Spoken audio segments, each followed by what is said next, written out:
اعوذ باللہ من الشیطان الرجیم بسم اللہ الرحمن الرحیم وَإِذَا قُرِئَ الْقُرْآنُ فَاسْتَمِعُوا لَهُ وَانصِتُوا لَعَلَّكُمْ تُرْحَمُونَ صدق اللہ العظیم۔ مولا صلی وسلم دائما ابدا علی حبیبک خیر الخلق کلہم۔ محترم خواتین و حضرات، اللہ تبارک و تعالیٰ نے قرآن حکیم کے اندر ارشاد فرمایا، اس کا مفہوم اور ترجمہ سماعت فرمائیں۔ جب قرآن مجید پڑھا جائے تو کان لگا کے اسے غور سے سنو، وانصتو اور خاموشی اختیار کرو، لعلکم ترحمون تاکہ تم پہ رحم کیا جائے۔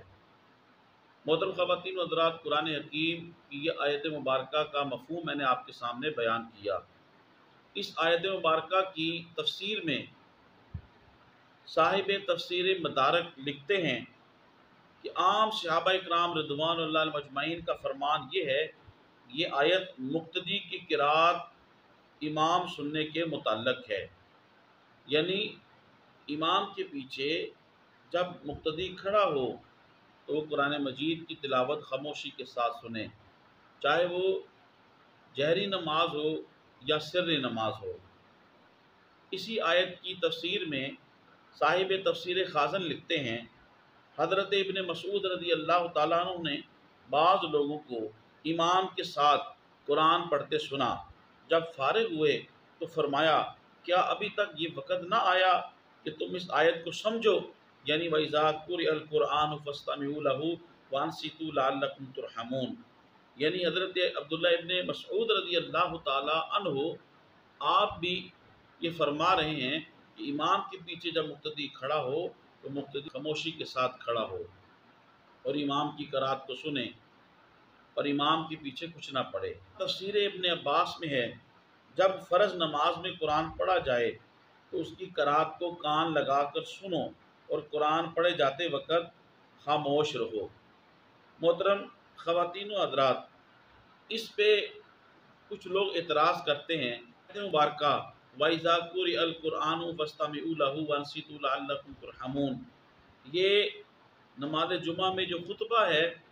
اس کے بارے میں ہے کہ خطبہ خاموشی کے ساتھ سنو۔ محترم خواتین و حضرات، اس کا جواب یہ ہے کہ یہ جو آیہ مبارکہ ہے یہ مکیہ ہے اور سورہ اعراف کی آیت مبارکہ ہے، اور جمعہ کی نماز اور خطبہ مدینہ شریف میں ہجرت کے بعد شروع ہوا، لہذا ان کا یہ کہنا کہ یہ آیت کریمہ جو ہے یہ خطبے کے بارے میں ہے کہ خطبے میں قرآن پڑھا جاتا ہے، اس کو خاموشی کے ساتھ سنو، یہ ان کا اعتراض کرنا سراسر غلط ہے، کیونکہ یہ مکہ المکرمہ میں نازل ہوئی مکی آیت مبارکہ ہے اور خطبہ جمعہ جو ہے ہجرت کے بعد شروع ہوا، لہذا یہ اس بارے میں نہیں ہے۔ دوسری بات یہ ہے، اگر آپ کہتے ہیں کہ یہ خطبہ جمعہ کے بارے میں یہ آیت مبارکہ ہے کہ جو خطبہ جمعہ میں قرآن پڑھا جاتا ہے اس کو خاموشی کے ساتھ سننا جو ہے وہ ضروری ہے، اس آیت کا محل وہ ہے آپ کے بقول۔ تو محترم خواتین و حضرات،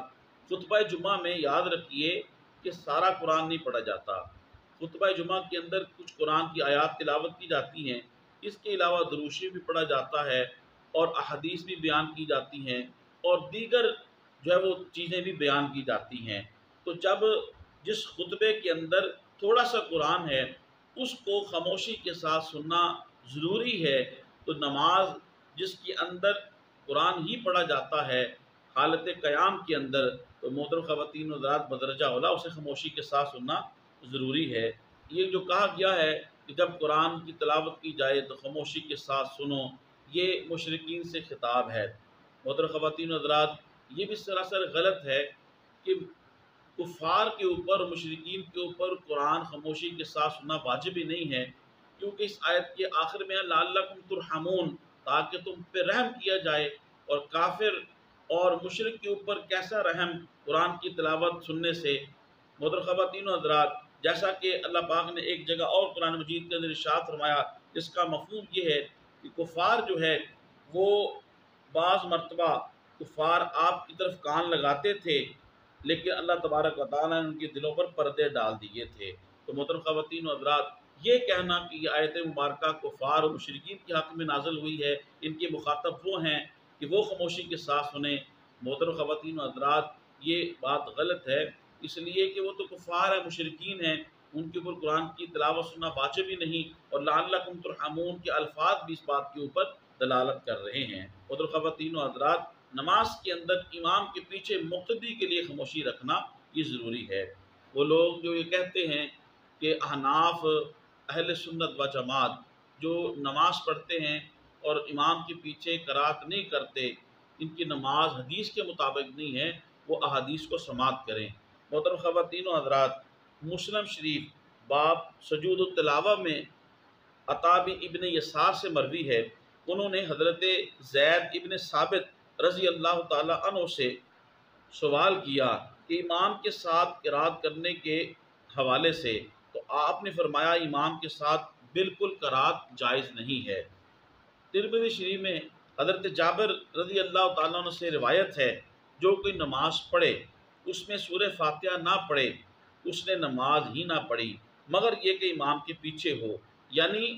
اب تنہا نماز پڑھے یا جماعت کروا رہا ہو، خود امام ہو، تو اس کے لیے سورہ فاتحہ پڑھنا جو ہے واجب ہے، لیکن جب امام کے پیچھے نماز پڑھ رہا ہو تو پھر اگر وہ سورہ فاتحہ نہ پڑھے تو اس میں کوئی حرج نہیں۔ یہ ترمذی شریف حضرت جابر رضی اللہ تعالیٰ عنہ سے روایت ہے۔ اسی طریقے سے نسائی شریف میں حضرت ابو ہریرہ رضی اللہ تعالیٰ عنہ سے روایت ہے، حضور علیہ السلام نے فرمایا امام اس لیے مقرر کیا گیا ہے اس کی پیروی کی جائے، تو جب وہ تکبیر کہے تو تم بھی تکبیر کہو، اور جب وہ قرات کرے تو تم خاموش رہو۔ اس حدیث کے متعلق جو ہے مسلم شریف باب التشہد کے اندر ابو بکر نے سلمان سے پوچھا اسی حدیث شریف کے متعلق، جس کے اندر حضرت ابو ہریرہ رضی اللہ تعالیٰ عنہ یہ روایت کر رہے ہیں کہ حضور علیہ السلام نے امام کے پیچھے قرات کرنے سے منع کیا ہے۔ ابو بکر نے سلمان سے پوچھا کہ ابو ہریرہ رضی اللہ عنہ کی حدیث کیسی ہے، تو آپ نے فرمایا بالکل صحیح ہے، یعنی یہ حدیث کہ جب امام قرات کرے تو تم خاموش رہو بالکل صحیح ہے۔ طحاوی شریف کی حدیث پاک ہے، حضرت جابر رضی اللہ تعالیٰ سے یہ روایت ہے، جس کا کوئی امام ہو تو امام کی تلاوت اس کی تلاوت ہے۔ امام محمد نے موطا کے اندر جو ہے یہ روایت کیا ہے، حضور علیہ السلام نے ارشاد فرمایا جس کا امام ہو تو امام کی تلاوت اس کی تلاوت ہے۔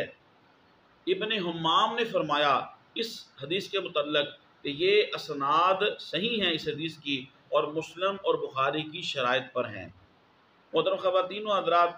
طحاوی شریف میں ہے، حضرت انس رضی اللہ تعالیٰ عنہ سے روایت ہے، حضرت انس فرماتے ہیں کہ ایک بار حضور علیہ السلام نے نماز پڑھائی، پھر صحابہ متوجہ ہوئے اور فرمایا کہ کیا امام کی قرات کی حالت میں تم تلاوت کرتے ہو؟ تو صحابہ خاموش رہے۔ حضور نے 3 بار یہ سوال فرمایا تو صحابہ نے عرض کی ہاں۔ حضور علیہ السلام نے ارشاد فرمایا آئندہ ایسا نہ کرنا۔ طحاوی شریف میں ہے، حضرت علی رضی اللہ تعالیٰ سے روایت ہے، جو امام کے پیچھے تلاوت کرے وہ دین فطرت پر نہیں۔ دارقطنی میں ہے، حضرت علی رضی اللہ تعالیٰ سے روایت ہے، ایک شخص نے حضور صلی اللہ علیہ وسلم سے سوال کیا کہ میں امام کے پیچھے تلاوت کروں یا خاموش رہوں؟ فرمایا خاموش رہو، تیرے لیے امام کی تلاوت جو ہے وہ کافی ہے۔ دارقطنی نے حضرت شعبہ رضی اللہ تعالیٰ عنہ سے روایت کیا، حضور علیہ السلام نے ارشاد فرمایا کہ امام کے پیچھے تلاوت جائز نہیں۔ امام بہقی نے قرات کی بحث میں حضرت ابو ہریرہ رضی اللہ تعالیٰ سے روایت کی،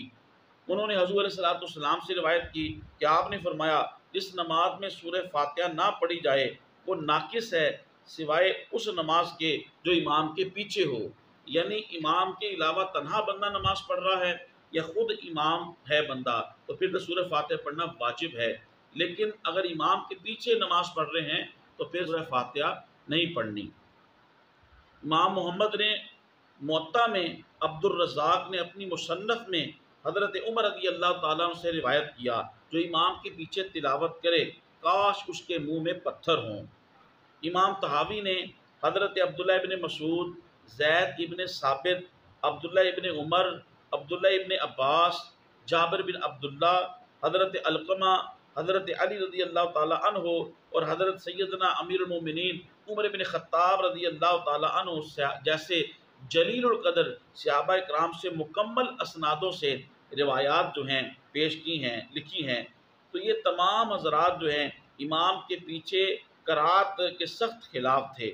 اور ان میں سے کوئی صاحب فرماتے ہیں کہ جو امام کے پیچھے تلاوت کرے اس کے منہ میں آگ ہو، کوئی فرماتے ہیں کہ اس کے منہ میں پتھر ہو، کوئی فرماتے ہیں جو امام کے پیچھے قرات کرے وہ فطرت کے خلاف ہے، کہ وہ لوگ جو کہتے ہیں کہ سورہ فاتحہ کے بغیر نماز نہیں ہوتی اور امام کے پیچھے سورہ فاتحہ پڑھنا فرض ہے، ان سے ایک سوال یہ ہے کہ ایک مقتدی جو ہے جب اس وقت آیا کہ امام رکوع میں چلا گیا اور اس نے آ کے امام کو رکوع میں پایا، اس نے تو سورہ فاتحہ نہیں پڑھی، لیکن ان کے نزدیک بھی اس کی نماز ہو گئی۔ اب سوال یہ ہے آپ کے نزدیک تو سورہ فاتحہ پڑھنا فرض ہے، ضروری ہے، اب اس نے نہیں پڑھی تو اس کی نماز کیسے ہو گئی؟ اب یہ سوال ہے۔ حالانکہ نماز بالاتفاق جو ہے اس کی نماز ہو جاتی ہے۔ اس سے یہ پتہ چلتا ہے کہ اگر امام کے پیچھے سورہ فاتحہ پڑھنا یہ ضروری ہوتا تو جو ماضی رکوع میں ملتا ہے اس کی وہ رکعت نہ ہوتی، اس کی نماز نہ ہوتی، لیکن بالاتفاق جو امام کے پیچھے سورہ فاتحہ کو پڑھنا ضروری سمجھتے ہیں ان کے نزدیک بھی ایسا مقتدی جس نے امام کو رکوع میں پایا سورہ فاتحہ نہیں پڑھی اس کی بھی نماز ہو جاتی ہے۔ تو اس کے اوپر دلیل ہے کہ امام کے پیچھے سورہ فاتحہ نہیں پڑھنی چاہیے۔ جبکہ ایک انسان آیا امام رکوع میں ہے، اس کے لیے ایک تسبیح کی مقدار میں قیام کرنا ضروری ہے۔ اگر اس نے بغیر ایک تسبیح کی مقدار کے قیام کیے رکوع میں چلا گیا تو اس کی نماز نہیں ہوگی، قیام ضروری ہے۔ اسی طریقے سے لیکن سورہ فاتحہ اگر کسی نے امام کے پیچھے نہ پڑھی اور وہ رکوع میں ملا اس کی نماز جو ہے بالاتفاق ہو جاتی ہے۔ لہذا یہ دلیل ہے کہ امام کے پیچھے سورہ فاتحہ جو ہے وہ نہیں پڑھی جائے گی۔ اسی طرح ایک اور سوال یہ ہے کہ ایک مقتدی جو ہے اس نے امام کے پیچھے سورہ فاتحہ شروع کی، اب اس نے الحمدللہ رب العالمین الرحمن الرحیم مالک یوم الدین ایاک نعبد و ایاک نستعین، وہ یہاں پہ پہنچا اور امام صاحب نے سورہ فاتحہ ختم کر کے وہ رکوع میں چلا گیا، تو محترم خواتین و حضرات اب آپ بتائیے کہ جس نے سورہ فاتحہ پیچھے مکمل نہیں پڑھی اب اس کی نماز ہوگی کہ نہیں ہوگی؟ لیکن اس کا جواب جو ہے صحیح صریح مرفوع متصل حدیث پاک سے دینا ہے، قیاس سے یا اپنے خیالات سے اور اپنے گمان سے آپ نے جواب نہیں دینا، بلکہ صحیح صریح مرفوع متصل سے اس کا جواب دینا ہے کہ اس کی نماز پھر کیسے ہوگی۔ مسلم شریف کی ایک حدیث پیش کرتے ہیں کہ جس کے اندر یہ ہے کہ سورہ فاتحہ کے بغیر نماز نہیں ہوتی، تو مسلم شریف کی ایک روایت یہ بھی ہے کہ جس نے سورہ فاتحہ اور اس سے زائد یعنی اور سورت نہ پڑھی تو اس کی نماز نہیں ہوتی۔ تو لہٰذا آپ حدیث کے ایک حصے پہ تو عمل کرتے ہیں یا ایک حدیث پہ تو عمل کرتے ہیں تو دوسری حدیث کو کیوں چھوڑ دیتے ہیں؟ لہٰذا تمہارے نزدیک جب سورہ فاتحہ پڑھنا فرض ہے تو سورہ فاتحہ کے علاوہ اور سورت پڑھنا جو ہے یہ بھی ضرور ہونا چاہیے، کیونکہ مسلم شریف کی ایک روایت کے اندر یہ بھی ہے فصاعدہ، اور اس کی نماز نہیں ہوتی جو سورہ فاتحہ اور کچھ زیادہ نہ پڑھے۔ اسی طرح موطا امام مالک میں یہی حدیث اسی طرح ہے، اس کا مفہوم یہ ہے کہ نماز نہیں ہوتی مگر سورہ فاتحہ سے اور ایک اور سورت سے، تو لہذا ایک روایت کے اوپر عمل کر لینا اور دوسری حدیث کو چھوڑ دینا، یا حدیث کے ایک حصے پہ عمل کر لینا اور دوسرے حصے کو چھوڑ دینا، یہ کون سی حدیث فہمی ہے محترم خواتین و حضرات؟ اور جن روایات کے اندر یہ آتا ہے کہ فاتحہ کے بغیر نماز نہیں ہوتی اس کے اندر یہ مقتدی کے الفاظ نہیں ہیں، عبادہ کی جو یہ روایت پیش کرتے ہیں فاتحہ خلف الامام کے، حضرت عبادہ کی یہ روایت حدیث واحد ہے اور ان صحابہ کرام کی وہ روایات حدیث مشاہیر ہیں، لہذا انہیں ترجیح ہوگی۔ جو ہماری پیش کردہ حدیث ہیں ان کو ترجیح ہوگی کہ ایک وجہ یہ ہے کہ حضرت عبادہ رضی اللہ عنہ کی جو یہ روایت ہے یہ حدیث واحد ہے، اور ان صحابہ کرام رضوان اللہ مجمعین کی احادیث جو امام کے پیچھے سورہ فاتحہ جو ہے وہ نہ پڑھنے کے حوالے سے ہیں وہ حدیث مشاہیر ہیں، ان کو ترجیح ہوگی۔ ایک امام کے پیچھے سورہ فاتحہ نہ پڑھنے کے حوالے سے احادیث ہیں ان کو ترجیح اس لیے بھی ہوگی کہ ہماری جو احادیث ہیں وہ قرآن مجید کے موافق ہیں اور آپ کی جو دلائل ہیں وہ قرآن مجید کے مخالف ہیں، کیونکہ قرآن مجید کے اندر آتا وَإِذَا قُرِئَ الْقُرْآنُ فَاسْتَمِعُوا لَهُ وَأَنصِتُوا لَعَلَّكُمْ تُرْحَمُونَ، کہ جب قرآن مجید جو ہے وہ پڑھا جائے تو غور سے کان لگا کے سنو اور خاموشی اختیار کرو تاکہ تم پہ رحم کیا جائے۔ نصوص میں جب مقابلہ ہوتا ہے تو ترجیح جو ہے وہ ممانعت والی نصوص کو دلائل کو ہوتی ہے۔ محترم خواتین و حضرات، اس کی تفصیل آپ یہ سمجھیں کہ قرآن مجید کے اندر ہے اللہ تبارک و تعالیٰ نے آدم علیہ السلام کو سجدہ تعظیمی کا حکم دیا، تو سجدہ تعظیمی کے اوپر قرآن مجید کے اندر دلیل ہے۔ اسی طریقے سے سجدہ تعظیمی جو ہے وہ جائز نہیں ہے، اس کے اوپر بھی نصوص ہیں اور اس کے اوپر بھی دلائل ہیں۔ اب ایک طرف سجدہ تعظیمی کے اوپر دلیل ہے کہ اللہ تعالیٰ نے آدم علیہ السلام کو سجدہ تعظیمی کرنے کا حکم دیا، اور دوسری طرف وہ دلائل ہیں کہ جس کے اندر یہ کہ سجدہ تعظیمی جائز نہیں ہے۔ اب دونوں نصوص کا جب مقابلہ ہوا تو ترجیح کس کو ہوئی؟ ممانعت کو، یعنی سجدہ تعظیمی بھی جائز نہیں ہے۔ تو یہ مثال دی میں نے کہ ہمارے پاس بھی احادیث ہیں جن کے اندر یہ ہے کہ امام کے پیچھے مقتدی جو ہے وہ قرات نہیں کرے گا، اور جو امام کے پیچھے قرات کرتے ہیں ان کے پاس بھی دلائل ہیں۔ اب جس کے اندر یہ کہ امام کے پیچھے قرات کریں گے، اب دونوں نصوص کا جب ٹکراؤ ہوا تو ترجیح ان دلائل کی ہوگی جن کے اندر ممانعت ہے، یعنی امام کے پیچھے قرات نہیں کی جائے گی۔ محترم خواتین و حضرات، بعد اب آپ یہ کہتے ہیں کہ چلو ٹھیک ہے، جب امام فجر کے وقت یا مغرب کے وقت، عشاء کے وقت قرات بالجہر کرتا ہے، اونچی آواز سے کرتا ہے، اس وقت اونچی آواز سے قرات کرتا ہے، اس وقت تو خاموشی کے ساتھ سنا جائے، لیکن ظہر کی نماز میں یا عصر کی نماز میں تو امام خاموشی کے ساتھ قرات کرتا ہے، تو وہاں پڑھنے کی اجازت ہونی چاہیے۔ اس کا جواب یہ ہے، اللہ پاک نے قرآن مجید کے اندر ارشاد فرمایا فَاسْتَمِعُوا لَهُ، یعنی جب اونچی آواز سے قرآن پڑھا جائے نا تو پھر کیا کرنا ہے؟ غور سے کان لگا کے سننا ہے۔ اور جب امام سری نماز میں خاموشی کے ساتھ بھی آہستہ آواز سے جب قرات کر رہا ہو تو اس وقت بھی کیا کرنا ہے؟ وَانصِتُوا، پھر بھی تم نے نہیں پڑھنا، وَانصِتُوا، تم نے خاموشی کے ساتھ سننا ہے۔ وَانصِتُوا کے الفاظ ہیں، تو اس کے اوپر تبھی عمل ہو سکے گا کہ جب تمام نمازوں میں چاہے وہ جہری ہوں یا سری ہوں، امام کے پیچھے جو ہے وہ خاموشی کے ساتھ کھڑا ہوا جائے۔ تو محترم خواتین و حضرات، لہذا احناف جو امام کے پیچھے قرات نہیں کرتے، الحمدللہ ہمارے پاس سب سے پہلے قرآن مجید کی آیت مبارکہ ہے۔ تمام احادیث چاہے وہ صحیح بخاری کی ہوں، صحیح مسلم کی ہوں، سیاستہ کی یا دیگر جتنی بھی صحیح حدیث ہیں، ان کا مقام جو ہے وہ بمقابلہ قرآن مجید کے نچلا درجہ ہے، اور سب سے اعلیٰ درجہ قرآن مجید کا ہے۔ تو قرآن مجید کی آیت مبارکہ ہے وَإِذَا قُرِئَ الْقُرْآنُ فَاسْتَمِعُوا لَهُ وَانصِتُوا لَعَلَّكُمْ تُرْحَمُونَ۔ جب قرآن مجید کی نص ہے کہ جب قرآن پڑھا جائے تو غور سے کان لگا کے سننا بھی ہے اور خاموشی بھی اختیار کرنی ہے تاکہ تم پہ رحم کیا جائے۔ لہذا وہ لوگ یہ ٹوپی ڈرامہ کرنا چھوڑ دیں کہ جو دوسروں کو یہ کہتے ہیں کہ آپ کی نماز ہوتی نہیں ہے، اور اپنے زوم باطل میں لوگوں کو یہ خیال کرنا کہ ان کی نماز حدیث کے مطابق نہیں ہے اور ہماری نماز جو ہے وہ حدیث کے مطابق ہے۔ تو لہذا یہ بات جو ہے یہ کرنا چھوڑ دیں کہ ان کی نماز جو ہے وہ حدیث کے مطابق نہیں ہے۔ الحمدللہ اہل سنت و جماعت احناف کی جو نماز ہے عین سنت کے مطابق، عین قرآن کے مطابق اور عین حدیث شریف کے مطابق ہے، کیونکہ ہمارے پاس جو ہے بڑی قوی دلیل ہے، اور وہ قرآن مجید کی آیت مبارکہ ہے، قرآن مجید کی نص ہے، اور اس کے اوپر جتنے بھی اعتراضات آپ کو کرتے ہیں ان کے جوابات میں نے پہلے عرض کر دیے ہیں۔ محترم خواتین و حضرات، تبلیغ دین کی نیت سے میری اس ویڈیو کو آپ زیادہ سے زیادہ شیئر کریں، میرے یوٹیوب اسلامی چینل کو سبسکرائب فرمائیں، یوٹیوب پہ کمنٹس کریں، لائک کریں، بیل آئیکن کو ضرور کلک کریں تاکہ میری ہر آنے والی اسلامی مستند ویڈیو آپ کو ضرور مل سکے۔ اللہ پاک آپ کو جزائے خیر دے۔ السلام علیکم ورحمۃ اللہ وبرکاتہ۔